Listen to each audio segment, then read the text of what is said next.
Welcome to HorrorBabble. Today's original story was inspired by events that transpired in a small French village in 1951. I won't say too much here as to avoid spoiling the story, but be sure to visit the video description after listening for a link regarding the alleged CIA experiment in Pont-Saint-Esprit. And without further ado, this is The Day They All Forgot. I hope you enjoy it.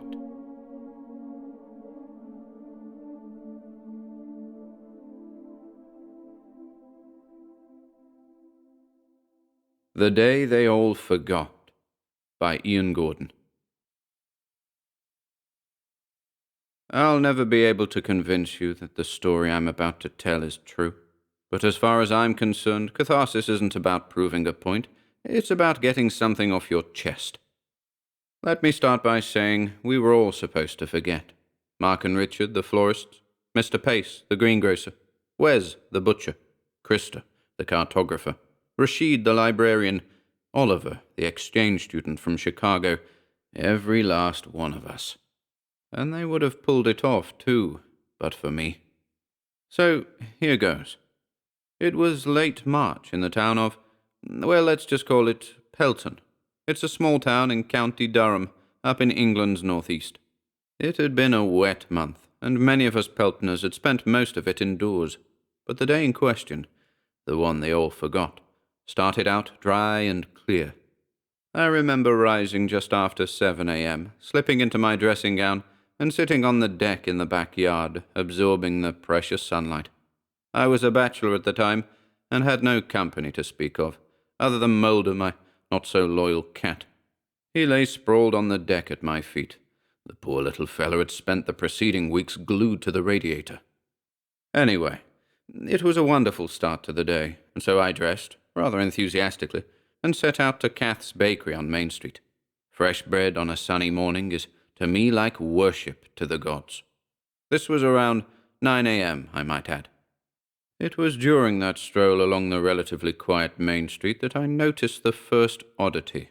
A van, an innocuous-looking grey van. What's so strange about a van, I hear you ask? Well, its windows were blacked out for a start, obscuring the driver, and there was something unusual about the speed in which it was moving. Crawling it was, inches from the curb.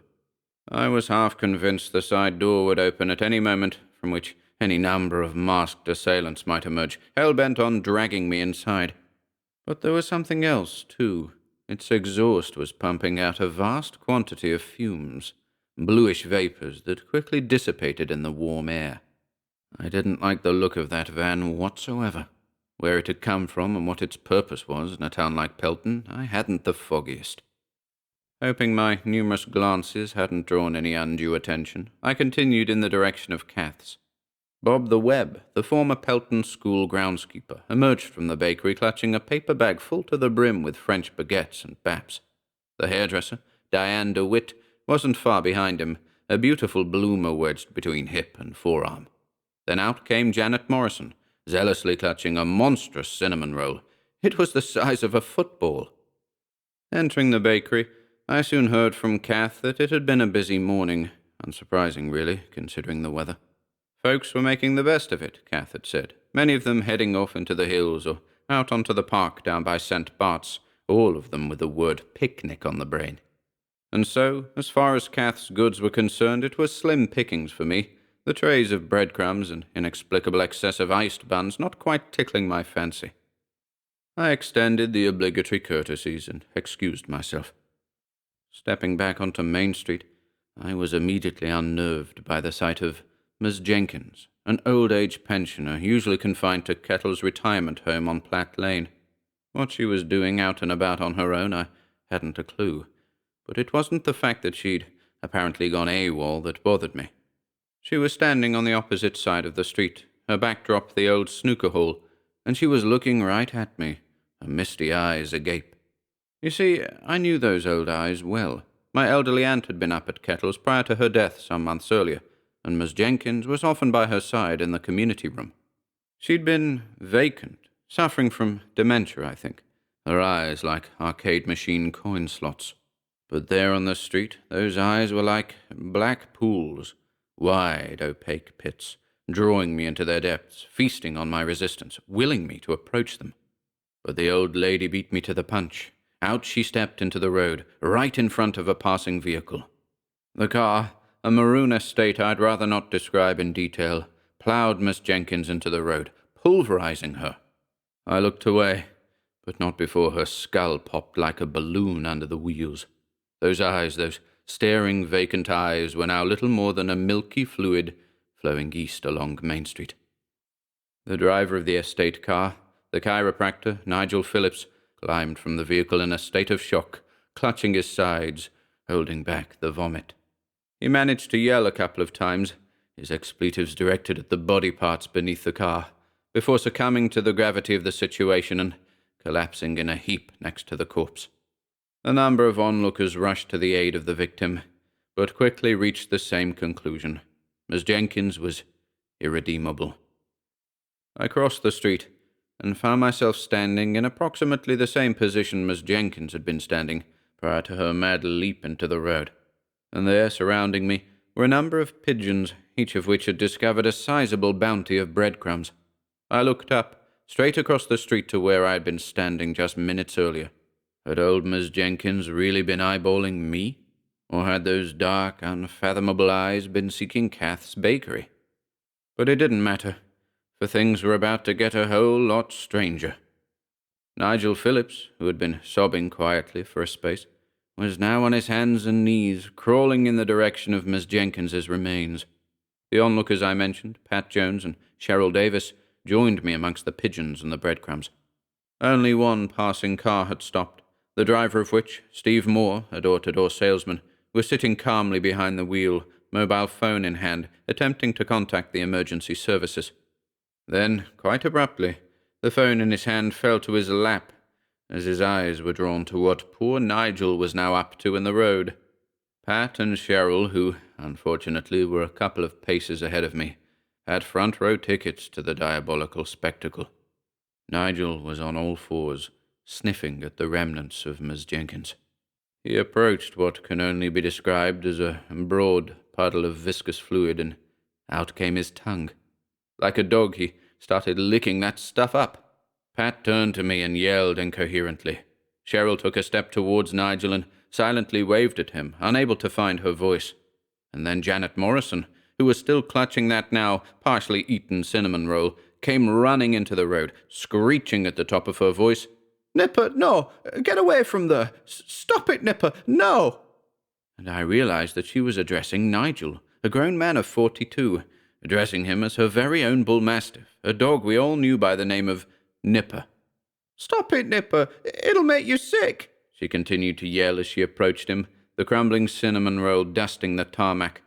But Nigel kept on lapping that crimson stuff up, his hands and knees glued to the ground beneath him like a man possessed. And Janet grabbed him by the scruff of his neck, yanked him backwards, and we watched in terror as he turned to her with a mouthful of bloodied teeth, the bodily fluids of Miss Jenkins dripping from his chin. He barked then, just like a dog, and I shook my head in disbelief. What on earth was going on? I turned to Pat and said, "Are you seeing what I'm seeing? That is Nigel there she's got a hold of, isn't it?" But before Pat could answer, Nigel sunk his teeth into Janet, and she was shaking him violently in an effort to free herself. A pale-faced Steve Moore emerged from his white hatchback, clutching a wheel clamp, and rushed to Janet's side. He had been a boxer in his youth, a regular tough guy, and so I think he'd calculated the risk before exiting the car. Vigorously, he hit Nigel over the head with the clamp, and we watched as the ravenous cannibal fell to the ground, leaving a distraught, wounded Janet, screaming, "Nipper! Nipper!" And then, turning to Steve, "What have you done?" And she was on top of the biting dog man, soothing his unconscious frame, tenderly stroking him like the bull mastiff she believed him to be. And I swear, as I watched, Nigel Phillips began sprouting hairs. A fine coat it was, and I know Pat and Cheryl saw it too, for Pat fled, screaming, "He is a dog! He's a fucking dog!" And Cheryl, still lost for words, simply pointed, shaking her head, silently cursing. Main Street was turning into Busy Street. Folks were everywhere now. A group of kids watched from the shade of Norman's Arcade. A dozen cars had piled up behind both Nigel's car and Steve's on the other side of the street, 3 of which were honking their horns in exasperation. Pete, the barber, and Danielle from the post office were out by the Murphy Monument, trading expletives, and Big Nick Forrest was on the roof of Forrest's DIY store, clutching a mobile phone. I hoped the latter would have more luck with the emergency services than Steve had had, but as I was about to find out, the emergency services would be steering clear of the town of Pelton for the rest of the day. In a state of shock and on the verge of a panic attack, I fled Main Street in the direction of Platt Lane. I figured things might be quieter near the retirement home, and that at least, if anything, I'd be able to reach somebody inside with responsibility for Miss Jenkins, and, with a bit of luck, somebody with the means to contact the police. I couldn't shake the vision of Nigel the bullmastiff from the forefront of my consciousness. I could see him there in the middle of the road, the blood of Miss Jenkins staining his cheeks, twitching in the lap of Janet Morrison, sprouting coarse hairs from head to toe. What the hell was going on? And it didn't stop there. I saw and heard other things en route to Kettle's retirement home. There was a chap out on the balcony above Rigby's newsagents. The man, a stout fellow I didn't recognize, yelled something to the effect of, "I am a plane," and proceeded to mount the railing. He hovered there a few seconds, before hurling himself into the air, his arms outstretched. But that chap was no plane. Down he came, plummeting to the hard pavement beneath him, his ankles disintegrating under the weight of his body. He let out a horrifying scream, before passing out in a crumpled heap in front of the newsagents. I'm ashamed to admit that I didn't run to the man's aid, but you might forgive my lack of concern if I were to tell you that I saw coarse hairs sprouting across the man's motionless face as he lay there on the ground. Were they all turning into animals? And then a lady in a bikini emerged from a semi-detached bungalow on the corner of Platt Lane. Blood stained the corners of her mouth, and as she spied the still figure of the stout fellow across the street, she took off at a run, screeching. Those screeches faded into the general cacophony of the chaos I'd left behind on Main Street, as I continued in the direction of Kettle's. Earlier in my story, I made a point of mentioning that the day had started out dry and clear. Well, as I walked the length of Platt Lane, I saw storm clouds gather overhead. The sun was quickly blotted out, and the black shapes consumed the skies. The rain followed almost instantaneously, a heavy rain full of hate and venom, the scent of petrichor filling my nostrils. I was dripping wet by the time I reached the retirement home, and I was quick to step into the reception area, expecting to find a desk clerk or two. But the reception area was barren, and I noted, to my horror, that the power was out. Saturated, I made my way into the long corridor that led to the community room. Very little natural light penetrated the gloom, and, as I crept along the passageway, my mind was littered with the horrifying images I'd thus far witnessed. Miss Jenkins's strange gaze, Nigel Phillips's lapping tongue, the man who had leapt from the balcony, and the screeching lady in the bikini. What was happening to everybody? Was it some sort of contagion? Or was it something else, something more sinister? I sauntered along that dark corridor like a snail across a paving stone, painstakingly slow and excessively moist. I was afraid to reach the community room, afraid of what I might find there. Where was everybody? Where were the staff? Towards the end of the passageway, a shaft of light penetrated the darkness, the source of which was the natural light of the community room. Its double doors were wide open, allowing the light to tumble into the corridor in abundance. But that as of yet unseen light source cast doubtful shadows into the corridor, elongated, dark shapes that waxed and waned, shuffled and skulked. Those shadows belonged to Kettle's residence, and my hesitation was all the more marked as I speculated as to the nature of their respective conditions. Approaching the double doors, I tried my utmost to remain furtive, to minimize the reverberation of that horrible squelching sound my saturated shoes were making. As I stepped into the light of the community room, I stifled a startled shriek as my gaze fell upon the figures prowling about within. There were a dozen or so residents in the center of the community room, each of them forming a circle, shuffling round and round in single file. Their faces were blank and pale, their gazes glued to the back of the person in front. Detritus surrounded them, foodstuffs, including flattened fruit and trodden breadcrumbs. I listened, transfixed, to the sound of a voice muttering among their number, the source of which I quickly traced to the center of the circle. And as those aged, shuffling bodies continued their shaky, awkward procession, I saw a figure at the center of the circle, a lady, much older than the rest, so old, in fact, that some of her appendages appeared to be petrified, literally frozen in place.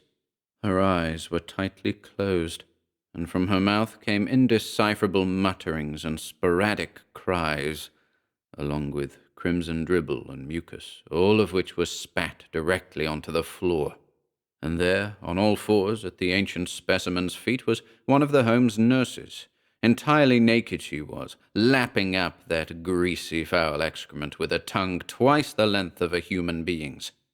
The aged lady must have sensed my presence, for quite suddenly her eyes popped open, revealing dark, abysmal pools, just like the voids from which Miss Jenkins had gazed across the street. This act of seeing seemed to alert the others. All 12 circling seniors and the naked nurse on the floor immediately turned their eyes upon me and stared lustfully. There was little else I could do. I turned and fled. But the seniors were after me, their faithful nurse leading them pack-like along the dark passageway. Along the length of that black corridor they followed me, in total silence, and continued to follow me as I skipped through the barren reception area and back out into the pouring rain. I ran and ran, not caring where I ended up, anything to escape the madness of that morning. But the horror, whatever it was everywhere. I saw the mauled remains of domestic house cats, human fingers projecting from their punctured eye sockets. Dogs, rabbits, and other beloved pets quite literally pulled apart by human hands there. Broken bones and entrails scattered haphazardly across roads and footpaths. I saw strangers engaged in sexual intercourse, their bloodied bodies chafing against the cold, wet earth. And the dancing. Oh, God, the dancing. What can I ever say about it? Everywhere people danced, and wherever the figures moved in that unsettling, rhythmical way, I heard the same phrase yelled in frenzy, over and over again. Dancers of the blood dance. We're the dancers of the blood dance. And those flailing bodies, joined together by some demoniac harmony, were covered from head to toe in razor blades, literally taped to their naked flesh with sticky tape. And they were throwing themselves at each other, writhing up and down, slicing breasts, buttocks, and genitals alike. Chunks of flesh coated the ground wherever I looked, blood poured wherever I didn't, and that maddening blood dance continued inexorably. Bodies were flayed, and yet they continued to writhe, continued to sing, continued to yell at the tops of their voices, "We're the dancers of the blood dance," before succumbing to blood loss and collapsing into crimson piles, to be eagerly fed upon by naked, hairy underlings on all fours. Somehow, I managed to slip by unnoticed. My brain was like a scrambled egg, but I made it home, and was in possession of just enough sense to make sure that I locked and bolted the door behind me. I ran through the house and ensured the back door was locked and bolted too. Still not satisfied, I climbed the stairs, mounted the landing, and toppled the bookshelf overlooking the staircase. Down it went, books and all. I ran into the guest bedroom and hauled the bed out of there, tossing it down the stairs too. I simply had to distance myself from the carnage out there. Had to be free of it. Satisfied that the stairs were unnavigable, I ascended the ladder to the loft space and quickly pulled it up behind me. I clicked on the overhead light, crawled into the tightest corner, and pulled my knees up to my chin. I was a mess. I couldn't think straight, and that terrible melody went round and round in my head.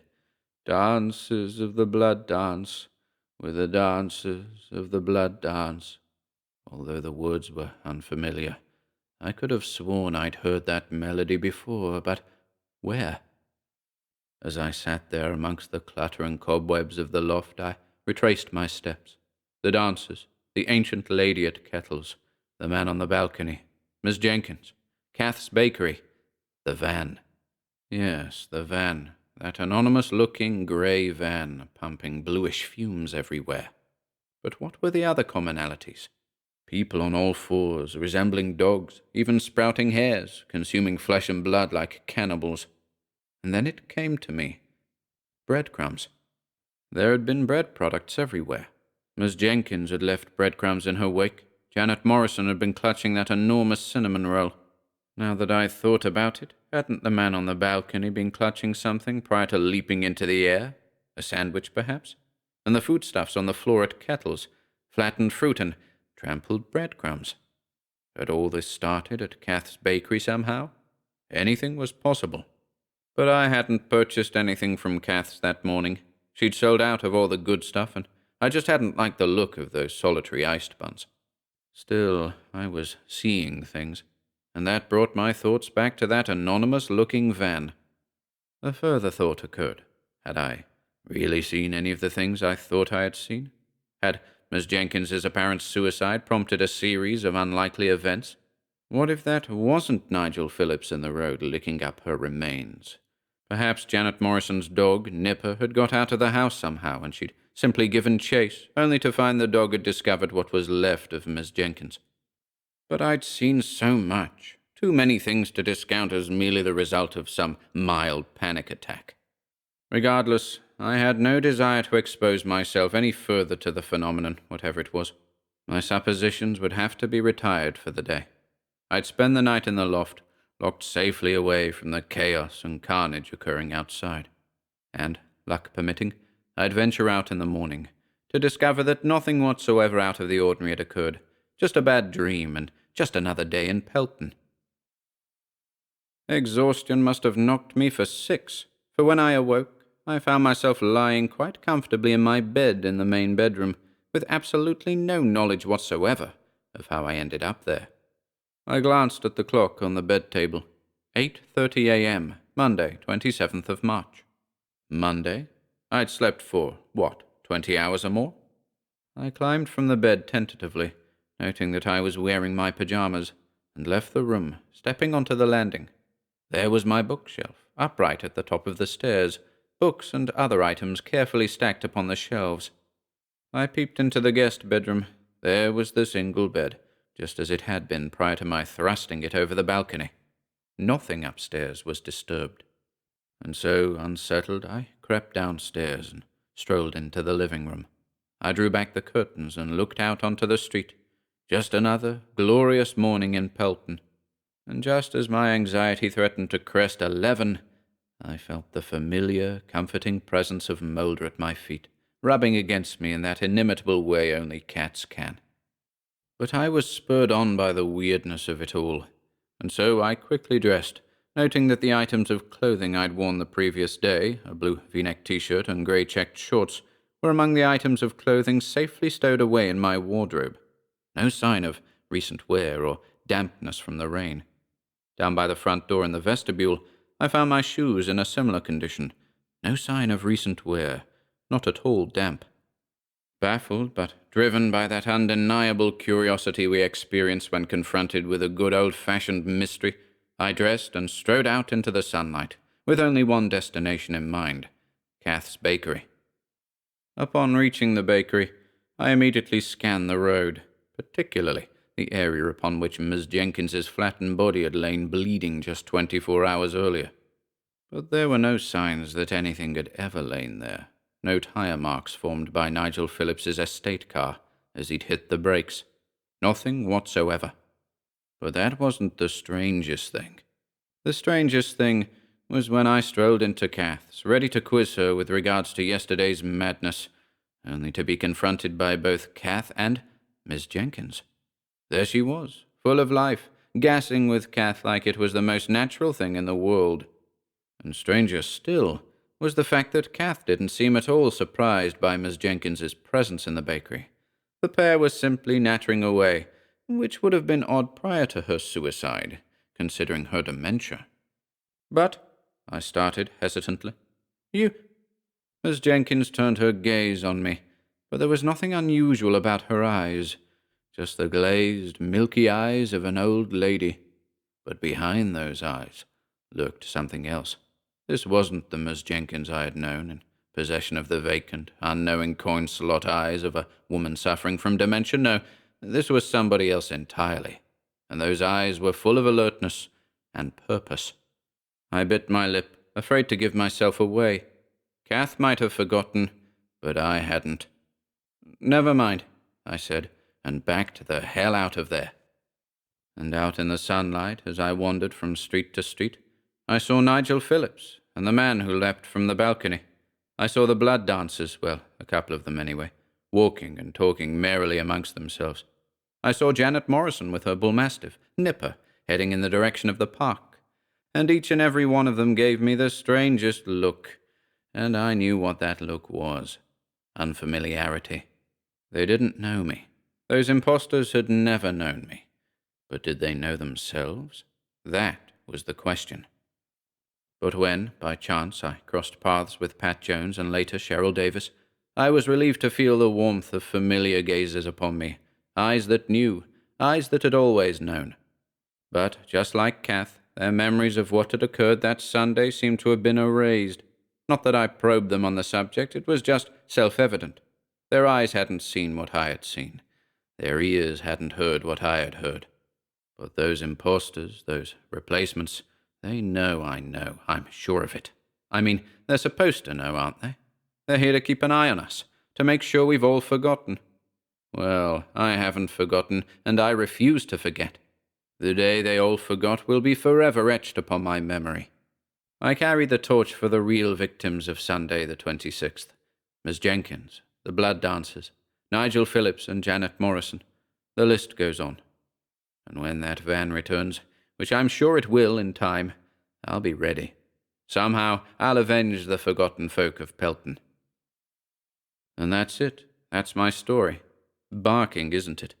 As I said, I'll never be able to convince you of its truth, but what else can I do to prove it to you? Quiz Miss Jenkins directly? No chance. I mean, you've got to ask yourself, if that isn't the real Miss Jenkins, then just who or what the hell is it? And I'll always be haunted by one horrifying notion.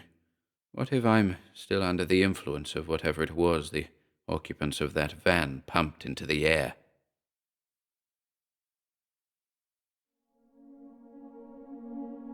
Thank you for listening today.